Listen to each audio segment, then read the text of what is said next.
Hello friends, आज हम बात करेंगे फूड स्वैपिंग स्ट्रैटेजी के बारे में, जो कि वज़न कम करने में उपयोगी होता है।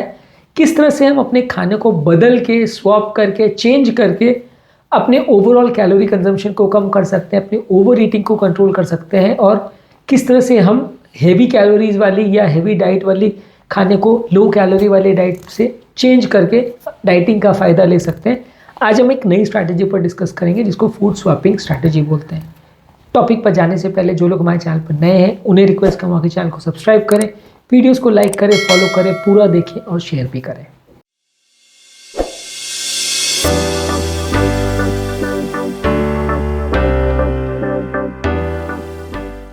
जैसा कि टाइटल से आपको समझ में आता है कि फूड स्वैपिंग का मतलब है कि जो भी चीज़ आप खा रहे हो उसको आप रिप्लेस करने की कोशिश करो नई चीज़ों से जो कि कंपैरेटिवली ज़्यादा हेल्दी है, लेस कैलोरी वाली चीज़ है। ये करने से थोड़े टाइम में बॉडी को आदत पड़ जाती है कि आपको वो चीज़ के बदले आपको ज़्यादा कैलोरी वाली चीज़ें खाने की आदत छूट जाती है और कम कैलोरी वाली चीज़ें खाने की आदत बैठ जाती है। वो चीज़ें आपके टेस्ट में आने लगती है। शुरुआत के कुछ दिन आपको इसमें बुरा ज़रूर लगेगा कि अरे यार, मेरे को कोल्ड ड्रिंक पीने का मन कर रहा है और तुम मुझे पानी दे रहे हो, यार ये तो बिल्कुल टेस्टलेस है। या मेरे को मीठा खाने का मन कर रहा है और तुम मुझे सैलेड दे रहे हो, यार ये तो बिल्कुल टेस्टलेस है। तो शुरुआत के दिनों में आपको एडजस्ट करने में दिक्कत होगी, लेकिन over a period of time वो आपकी आदत बन जाएगा कि रोज़ इस टाइम पे आपको पानी ही पीना है या रोज़ इस टाइम पे आप खाने में यही खाद्य पदार्थ को प्रेफर करोगे।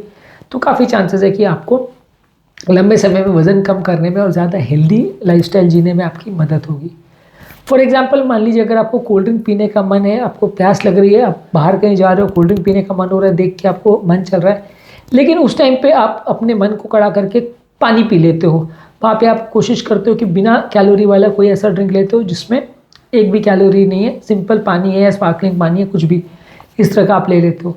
तो वैसे केस में इनिशियली आपको अटपटा लगेगा कि यार ये ख़राब है, लेकिन बार बार जब आप बाहर जाते हो और प्यास के लिए आप प्यास बुझाने के बदले कोल्ड ड्रिंक या कोल्ड कॉफ़ी या इस तरह की मीठी चीज़ों को या जूस को लेने के बदले आप सिंपल पानी लेते हो, तो 5-10 बार 15 बार के बाद फिर आपकी इच्छा नहीं होगी और फिर आपको पानी से भी काम चलने लगेगा। टेस्ट में वो चीज़ सेट हो जाती है।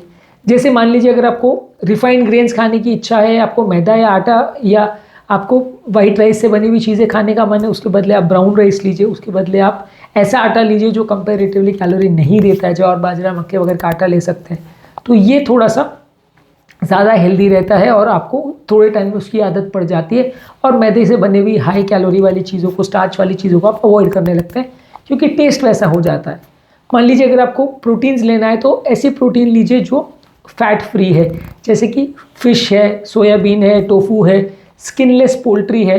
ये सारी चीज़ें जो है आप अगर रेगुलर प्रोटीन के बदले या हाई फैट प्रोटीन के बदले या रेड मीट के बदले लेते हो तो इनिशियली आपको अटपटा लगेगा, लेकिन थोड़े दिन में आपकी आदत बन जाएगी। इसके अलावा हर चीज़ों के बदले आप फ्रेश फ्रूट्स और वेजिटेबल्स लीजिए, फ्रूट जूसेस के बदले फ्रूट्स लीजिए। हमने कई वीडियोस में डिस्कस किया कि फ्रूट जूस में ज़्यादातर जो इंपॉर्टेंट और अच्छे फाइबर्स होते हैं वो निकाल के फेंक दिए जाते हैं, जबकि कंपैरेटिवली फ्रूट्स में वो सारे हेल्दी फाइबर्स होते हैं। तो मान लीजिए अगर आपको संतरा खाना है या संतरे को देख के आपको इच्छा हो रही है कुछ लेने की, तो 4 संतरे को लेके आपने जूस बनाया, उसके बदले अगर आपने 4 संतरे खाए तो वो ज़्यादा हेल्दी है। एप्पल जूस आपने जो कि 4 एप्पल से बनता है या 5 एप्पल से बनता है, वो पीने के बदले फुल एप्पल खाया तो बहुत सारा फाइबर अंदर जाएगा, क्योंकि जूस बनाने की प्रक्रिया में खाली उसका पानी और उसका जो मीठा पदार्थ है वो अंदर जाता है, थोड़े बहुत सोल्यूबल फाइबर्स अंदर जाते हैं, थोड़े विटामिन मिनरल जूस के अंदर जाते हैं, बाकी सारा फेंक दिया जाता है। जो इनसोल्यूबल फाइबर्स मेनली फ्रूट्स में मदद करते हैं या आपकी हेल्प करते हैं वो सारा फेंक दिया जाता है। तो हो सकता है कि आप एक बार अगर एप्पल जूस के बदले एप्पल लेंगे तो आपको टेस्ट में उतना अच्छा नहीं लगेगा जितना आप एप्पल जूस को पसंद करते हो।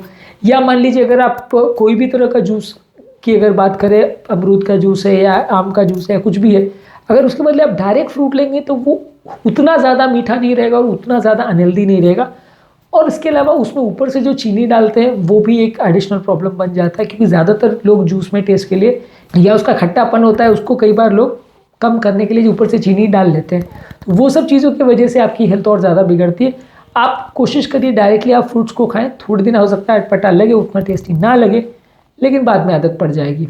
उसी तरह से आप अगर दूध से बनी हुई चीज़ें लेते हो तो फुल फैट मिल्क के बदले आप स्किम मिल्क को लीजिए। हो सकता है थोड़े दिन आपको चाय का टेस्ट पसंद ना आए, पीने में भी अच्छा ना लगे, बाद में आदत पड़ जाएगी। कुकिंग मेथड्स का भी जहाँ तक सवाल है, यदि आप फ्राइड खाना खा रहे हो या फ्राइड पॉपकॉर्न खा रहे हो उसके बदले एयर फ्राइड पॉपकॉर्न खाइए। यदि आप फ्राई करके या आलू वगैरह को अगर बॉईल करके फ्रेंच फ्राइज बना के खा रहे हो उसके बदले आप आलू को कोई ऐसी तरह से उसको स्टीम करके या उसको रोस्ट करके या उसको बेक करके खाइए। हो सकता है इनिशियली आपको टेस्ट अच्छा ना लगे, और जितना टेस्टी फ्रेंच फ्राइज लगता है उतना रेगुलर आलू ना लगे, या जितना टेस्टी तली हुई सब्जियाँ लगती है उतना टेस्टी आपको रेगुलर चीज़ें ना लगे। पराठा अगर बहुत हेवी घी में बनाते हो उसके बदले अगर लो घी में बनाओ तो शायद इनिशियली अच्छा ना लगे, लेकिन जब आप स्वैप करते हो तो थोड़े दिन के बाद वो हेल्दी लगने लगता है और थोड़े दिन के बाद उसकी आदत पड़ जाती है। यदि हम बहुत हाई कैलोरी वाली चीज़ें अपने टेस्ट बड को थोड़े दिन तक नहीं देते हैं और अच्छा खाना उनको देते हैं तो थोड़े दिन के बाद वो टेस्ट उसके लिए हैबिचुएटेड हो जाती है और आदत पड़ जाती है। ये चीज़ आपने वहाँ पे भी देखा होगा कि कोई नई चीज़ भले वो कैसी भी हो, हम अगर ट्राई करते हैं तो थोड़े दिन के बाद वो अच्छी लगती है, पहले हो सकता है 2-4 बार हम उसे पसंद ना करें। तो ये टेस्ट बड्स बहुत जल्दी अडेप्ट हो जाते हैं। तो आपको कोशिश ये करनी है कि अपने फूड को स्वैप करना है, और जहाँ पर भी हाई कैलोरी या अनहेल्दी फूड्स है उसको हर तरह से हेल्दी बनाना है, चाहे वो बेवरेजेस के टर्म्स में हो, जूस के टर्म्स में हो, फ्रूट्स के टर्म्स में हो, सब्जियों के टर्म्स में हो, कोई भी खाद्य पदार्थ के टर्म में हो, आप उसको कोशिश करिए कि ज़्यादा हेल्दी बनाने का। इसके अलावा कोई भी प्रोसेस फूड्स के बदले कोई भी नेचुरल फूड लीजिए। अब सुपरमार्केट में कोई बनी बनाई सब्जी या इसी तरह की चीज़ मिलती है जिसको डायरेक्ट गर्म करके आपको खाना है, वो कन्वीनियंट बहुत है लेकिन अनहेल्दी है, क्योंकि उसमें बहुत सारे केमिकल्स डाले जाते हैं जिस कारण से वो हफ्तों महीने तक शेल्फ पे पड़े रहते हैं और ख़राब नहीं होते हैं। अब वो केमिकल्स बॉडी में जाते हैं तो नुकसान करते हैं। उसके बदले आप वही चीज़ को थोड़ी मेहनत करके खुद पका के खाएंगे तो हेल्दी होने के चांस ज़्यादा रहेंगे। जो भी चीज़ें आप खाएं उसको स्मार्टली चूज़ करके, प्रॉपरली उसके टेस्ट को एंजॉय करके, उसकी हेल्थ क्वालिटीज़ को प्रॉपरली समझ के फिर सिलेक्ट करेंगे तो ज़्यादा अच्छा है। अनहेल्दी वे में कुछ भी यदि आप खाते रहेंगे तो वो आपको लॉन्ग टर्म नुकसान करेगा। यदि आपको स्नैकिंग भी करनी है तो भी क्या स्नैक करना है वो आप देखिए, आप उसको चूज़ करिए, उसके बाद उसको लेंगे तो ज़्यादा अच्छा है। अगर मान लीजिए शाम को 5 बजे आपको स्नैक करना है या कुछ भी बीच में खाना है तो चाय के साथ समोसे कचौरी लेने के बदले यदि आप एयर फ्राई किए हुए पॉपकॉर्न्स ले लेंगे या सैलड या फ्रूट सैलड कुछ ले लेंगे तो वो कंपैरेटिवली ज़्यादा हेल्दी होगा। हो सकता है उतना टेस्टी ना हो लेकिन हेल्दी कई गुना ज़्यादा रहेगा। और जो भी खाद्य पदार्थ आप ले रहे हो उसको कम चीनी वाली चीज़ों से स्वैप करिए। यानी कि आप अगर कोई चाय लेते हो जिसमें 2 चम्मच चीनी डालते हो तो धीरे धीरे करके इसको 1.5 चम्मच, 1 चम्मच, आधे चम्मच पे ले आइए। या कोई अगर आप जूस लेते हो उसमें आप बहुत मीठा लेते हो, ऊपर से 4 चम्मच चीनी डालते हो, आप उसको कोशिश करिए कि 4 दिन 5 दिन आप उसको बिना चीनी के लीजिए। आपको हो सकता है अटपटा लगे लेकिन धीरे धीरे करके आपका टेस्ट सेट हो जाएगा। तो कम चीनी वाली चीज़ों से या कम प्रोसेस फूड वाली चीज़ों से भी अगर आप स्वैपिंग करेंगे तो भी इससे फ़ायदा मिलेगा और आपकी long term taste buds adjust हो जाएंगी और हेल्थ आपकी कंपैरेटिवली बेटर होगी। महीने के एंड में या साल के एंड में जब आप कैलकुलेट करोगे तो कई किलो वजन का या हेल्थ के टर्म्स में कई गुना आपको फ़र्क दिखाई देगा। उम्मीद करूँगा कि आज के टॉपिक में एक नया कॉन्सेप्ट आपको समझ में आएगा, एक नई स्ट्रैटेजी आपको समझ में आई होगी, एक नया टेक्निक पर हमने जो डिस्कस किया वो आपको क्लियर हुआ होगा। टॉपिक एंड करने से पहले जो लोग हमारे चैनल पर नए हैं उन्हें रिक्वेस्ट करूँगा कि इस चैनल को सब्सक्राइब करें, वीडियोज़ को लाइक करें, फॉलो करें, कमेंट करें, पूरा देखें और शेयर भी करें।